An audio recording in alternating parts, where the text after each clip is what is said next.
मेहर की सच्चाई सामने आने के बाद पूरे परिवार की नींव जैसे एक ही पल में हिल जाती है। जिस मेहर को अब तक मासूम, भोली और सबकी भलाई चाहने वाली समझा जा रहा था, वही असल में घर की सबसे बड़ी साजिशकर्ता निकलती है। यह सच किसी तूफान से कम नहीं होता, जो हर रिश्ते, हर भरोसे और हर भावना को झकझोर कर रख देता है। सबसे ज्यादा इस सच्चाई का असर विद्या पर पड़ता है, क्योंकि उसने ही मेहर पर आंख बंद करके भरोसा किया था, और उसी भरोसे के चलते उसने ऐसे फैसले लिए जिनकी कीमत अब पूरा परिवार चुका रहा है। अपने किए पर गहरा पछतावा लिए विद्या सीधे अस्पताल पहुंचती है, जहां अभीरा भर्ती है। उसके कदम लड़खड़ा रहे होते हैं, जैसे हर कदम उसे उसके अपराध की याद दिला रहा हो। आंखों में आंसू, चेहरे पर डर और दिल में एक भारी बोझ लिए वह धीरे धीरे अस्पताल के उस कमरे की तरफ बढ़ती है, जहां अभीरा अकेली बैठी अपनी टूटी हुई दुनिया को समेटने की कोशिश कर रही होती है। कमरे में सन्नाटा पसरा होता है, जैसे वहां की दीवारें भी दर्द को महसूस कर रही हों। तभी दरवाजा धीरे से खुलता है और विद्या अंदर आती है। अभीरा उसकी तरफ देखती है, लेकिन उसकी नजरों में अब वो अपनापन नहीं होता जो पहले हुआ करता था। विद्या हाथ जोड़कर उसके सामने खड़ी हो जाती है। उसकी आवाज कांप रही होती है, शब्द उसके गले में अटक रहे होते हैं, लेकिन फिर भी वह हिम्मत जुटाकर सच स्वीकार करती है। वह बताती है कि कस्टडी पेपर अरमान ने नहीं, बल्कि उसने खुद बनवाए थे। उसने ही झूठ बोलकर, चालाकी से हालात को मोड़कर अभीरा को उसकी बेटी से दूर कर दिया था। वह कहती है कि उसने यह सब परिवार की शांति और मायरा की खुशी के लिए किया, लेकिन अब उसे एहसास हो चुका है कि उसने एक माँ से उसकी सबसे बड़ी खुशी छीन ली।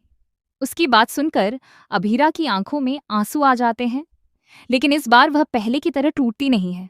वह खुद को संभालती है और दृढ़ आवाज में विद्या से कहती है कि माँ कहलाने का अधिकार सिर्फ जन्म देने से नहीं मिलता, बल्कि सच्चाई, प्यार और विश्वास निभाने से मिलता है। यह शब्द विद्या के दिल को चीर कर रख देते हैं। विद्या फूट फूट कर रोने लगती है और माफी मांगती है, लेकिन तभी दरवाजे के बाहर खड़ी दादी सा यह सब सुन लेती हैं। उनके चेहरे पर गुस्से की लकीरें साफ दिखाई देती हैं। वे कमरे में तेजी से प्रवेश करती हैं और बिना कुछ सोचे समझे विद्या को जोरदार थप्पड़ मार देती हैं। उनकी आवाज गूंज उठती है, जिसमें दर्द भी होता है और गुस्सा भी। वे विद्या को डांटते हुए कहती हैं कि उसने न सिर्फ अभीरा के साथ अन्याय किया, बल्कि पूरे परिवार को झूठ के जाल में फंसा दिया। इतने में मायरा भी वहां पहुंच जाती है और यह सब सुन लेती है। उसकी दुनिया एक पल में बिखर जाती है। जिस नफरत को वह इतने समय से सच मानती आई थी, वह दरअसल एक झूठ और साजिश पर आधारित थी। उसके पैरों तले जमीन खिसक जाती है और वह खुद को संभाल नहीं पाती। उसकी आंखों से आंसू बहने लगते हैं, लेकिन इस बार ये आंसू गुस्से के नहीं, बल्कि टूटे हुए विश्वास के होते हैं। लेकिन कहानी यहीं खत्म नहीं होती। असली झटका तो तब लगता है जब अरमान को पूरी सच्चाई का पता चलता है। वह गुस्से और दर्द से भरा हुआ अस्पताल पहुंचता है और विद्या से सवाल करता है। उसकी आंखों में निराशा साफ झलक रही होती है। वह जवाब चाहता है, लेकिन विद्या के पास अब कोई जवाब नहीं बचता। उसकी चुप्पी ही उसके अपराध की गवाही बन जाती है। अरमान का भरोसा पूरी तरह टूट जाता है और वह साफ शब्दों में कह देता है कि इस बार गलती माफ करने लायक नहीं है। इसी बीच कहानी एक और बड़ा मोड़ लेती है। अस्पताल की एक नर्स गलती से एक फाइल अभीरा के हाथ में थमा देती है।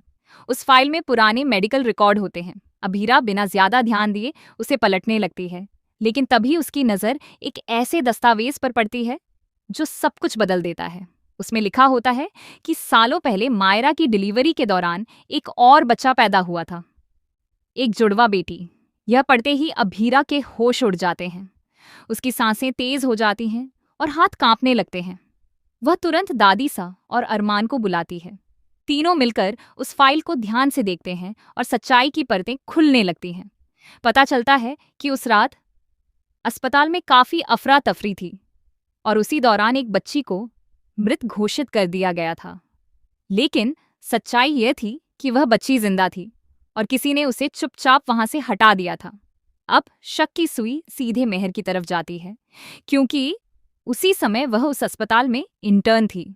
जैसे जैसे जांच आगे बढ़ती है, सच्चाई और भी डरावनी होती जाती है। सामने आता है कि मेहर ने ही उस बच्ची को किसी दूसरे परिवार को सौंप दिया था ताकि वह इस राज को अपने फायदे के लिए इस्तेमाल कर सके। उसने सालों पहले ही यह साजिश रची थी और सही समय का इंतजार कर रही थी। अरमान को अचानक याद आता है कि कुछ समय पहले मेहर ने उसे इशारों इशारों में एक बड़े राज के बारे में बताया था, लेकिन उस समय किसी ने उसकी बात को गंभीरता से नहीं लिया। अब सब कुछ साफ हो जाता है कि वह राज क्या था। मायरा यह सब सुनकर पूरी तरह टूट जाती है। उसे एहसास होता है कि उसकी एक जुड़वा बहन इस दुनिया में कहीं जिंदा है। उसके दिल में एक अजीब सी खालीपन और उम्मीद दोनों पैदा होती हैं। वहीं अभीरा के लिए यह पल बेहद भावुक होता है।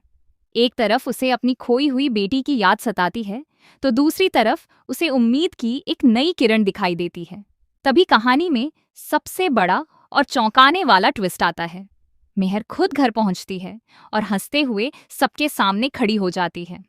उसके चेहरे पर कोई पछतावा नहीं होता, बल्कि एक अजीब सा आत्मविश्वास और घमंड होता है। वह कहती है कि सच जानकर भी वे लोग उसका कुछ नहीं बिगाड़ सकते। वह खुलासा करती है कि वह दूसरी बेटी आज भी जिंदा है और इसी शहर में रहती है।